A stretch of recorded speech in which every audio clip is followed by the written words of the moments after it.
Assalamualaikum warahmatullahi wabarakatuh. Selamat pagi. Masih semangat semuanya? Baik. Sebelum kita memulai bab baru ya, dari yang kemarin bab zakat, sekarang kita masuk ke bab ketentuan haji dan umroh. Sebelum belajar, kita mulai berdoa dulu bersama-sama. Berdoa mulai.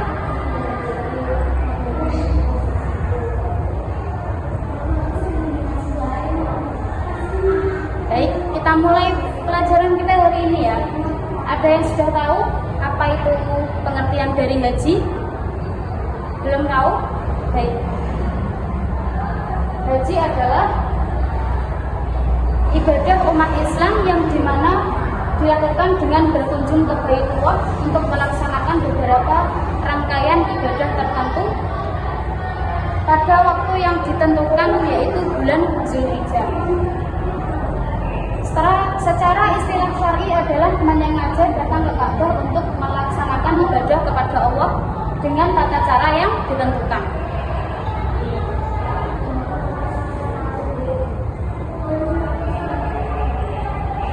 Yang kedua adalah umroh ya. Ada yang sudah tahu apa itu pengertian dari umroh? Umroh juga sama dengan haji, cuma di situ ada beberapa rukun yang berbeda sedikit ya. Ya mungkin kalau haji itu mungkin ada wukuf, tapi di dalam umroh nanti tidak ada wukuf. Umroh sendiri memiliki pengertian ibadah ke Baitullah untuk melaksanakan tawaf, sa'i, serta diakhiri dengan tahallul. Berbeda dengan haji, umroh bisa dilakukan kapan saja, sedangkan haji terikat dengan waktu tertentu. Umroh disyariatkan dalam Islam dan hukumnya wajib sekali seumur hidup bagi yang mampu.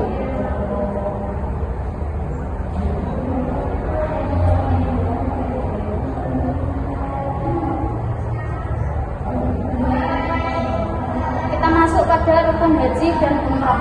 Rukun haji sendiri memiliki 6 rukun. Yang pertama adalah ihram.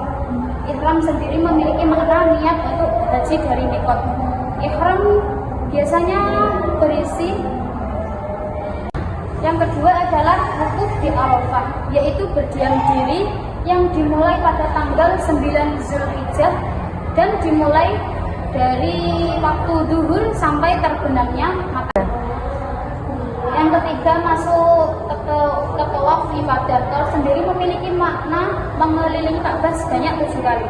Tawaf itu memiliki 4 bagian. Yang pertama adalah tawaf qudum, yang kedua tawaf ifadah, yang keempat tawaf wada, dan yang pertama tawaf qudum, sedangkan yang kedua adalah tawaf ifadah, yang ketiga tawaf wada, dan yang keempat adalah tawaf sunat. Sedangkan tawaf yang pertama adalah tawaf qudum, yaitu dilakukan ketika kita baru sampai di kota Mekah. Sedangkan yang kedua adalah tawaf ifadah. Tawaf ifadah adalah tawaf yang wajib dilakukan dalam ibadah haji ataupun umrah. Sedangkan tawaf wada adalah tawaf perpisahan.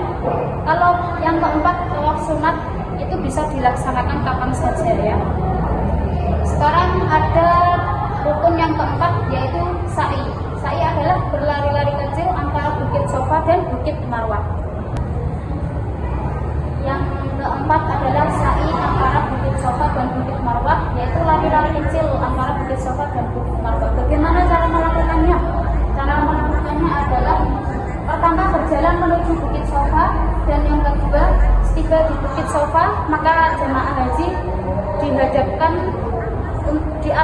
diwajibkan untuk mengarah ke arah Ka'bah, bukan kiblat ya, tapi Ka'bah. Sedangkan yang ketiga adalah berjalan ke Bukit Marwah dengan membaca tahlil dan takbir. Sedangkan yang keempat, ketika tiba di mas'ah atau di tempat sa'i, maka wajib bagi seorang laki-laki untuk mempercepat jalannya dan perempuan berjalan dengan santai. Sedangkan yang kelima, ketika mendekati Bukit Marwah adalah membaca doa. Doanya bagaimana? Yang keempat, ketika di mas'ah atau di tempat sa'i, maka jamaah laki-laki wajib untuk berlari-lari kecil, sedangkan untuk jamaah perempuan adalah dengan mempercepat jalannya. Sedangkan yang kelima, ketika mendekati Bukit Marwah, maka membaca doa yang tertulis dalam Quran Surat Al-Baqarah ayat 158 yang berbunyi, Inna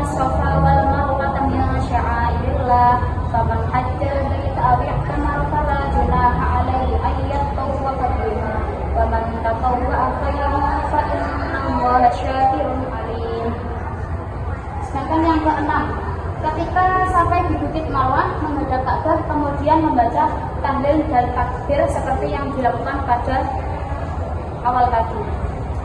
Masuk ke rukun tahallul yaitu mencukur rambut. Tahallul sendiri memiliki makna pembebasan. Artinya apa? Seorang jamaah haji ataupun umroh ketika baru sampai ke Mekah, mereka terikat dengan ihram. Ihram adalah larangan, sedangkan tahallul itu berarti makna pembebasan. Terbebas dari larangan-larangan haji ataupun umroh. Maka dengan begitu ditandai dengan mencukur rambut atau memotong 3 helai rambut sebagai sahnya pembebasan untuk jamaah haji ataupun umroh. Yang keenam adalah tertib. Apa makna dari tertib? Jamaah haji dan jamaah umroh wajib melaksanakan rukun-rukunnya dengan tertib. Artinya apa? Tidak boleh dilancang-lancang. Habis ihram, tawaf ataupun langsung tahallul itu tidak boleh. Jadi harus dilaksanakan dengan tertib.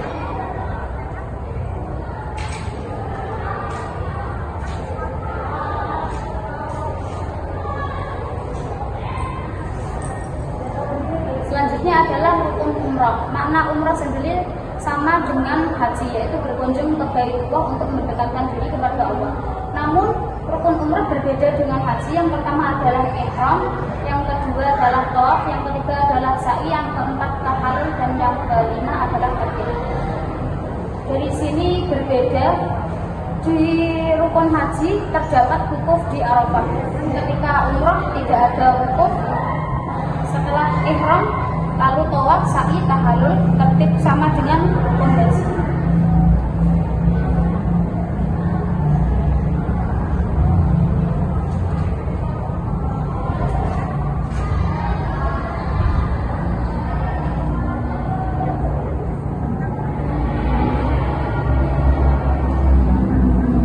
Langsung masuk ke kesimpulan, haji dan umroh adalah 2 ibadah yang mulia dengan mengunjungi Baitullah sebagai bentuk ketaatan. Namun demikian 2 ibadah tersebut memiliki perbedaan yang bisa kita lihat, yaitu pertama, haji wajib dilakukan seumur hidup sekali dan hanya waktu-waktu yang ditentukan. Sedangkan umrah hukumnya adalah wajib menurut sebagian ulama, namun dapat dilakukan kapan saja. Keduanya memiliki rukun yang mirip seperti ihram, tawaf, sa'i atau tahallul, dan tertib.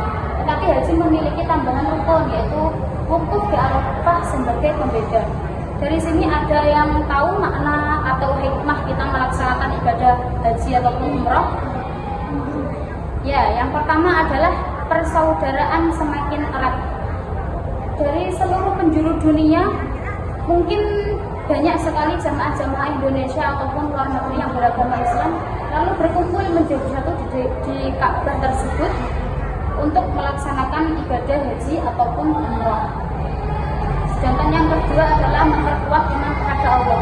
Banyak sekali ya orang-orang yang misalnya sebelum dia umroh ataupun haji itu hatinya mungkin kurang bersih atau akhlaknya banyak yang bisa dibilang akhlak tercela, lalu bepergian ke Baitullah setelah melaksanakan ibadah haji ataupun umroh pulang menjadi haji atau umroh yang mabrur, akhirnya imannya meningkat menjadi lebih baik lagi. Sedangkan yang ketiga adalah memperkuat fisik dan mental. Di sana, kenapa kok memperkuat fisik dan mental? Memperkuat fisik karena di sana banyak sekali kegiatan yang misal kita ingin melakukan tawaf atau sa'i itu kita kejar-kejaran dengan waktu karena mungkin hotel dengan tempat peribadatan itu sangat jauh. Setelah materi selesai, apakah ada yang ditanyakan? Ya baik, bab hari ini masalah ketentuan haji dan umroh sudah selesai. Kemarin juga kita sudah membahas tentang bab zakat. Mungkin untuk ketentuan haji dan umroh apakah ada yang ditanyakan atau masih ada yang belum paham? Ya sudah, terima kasih. Apabila masih ada yang belum paham bisa dicatat terlebih dahulu, bisa ditanyakan untuk pertemuan selanjutnya. Sekian dan terima kasih. Wassalamualaikum warahmatullahi wabarakatuh. Waalaikumsalam.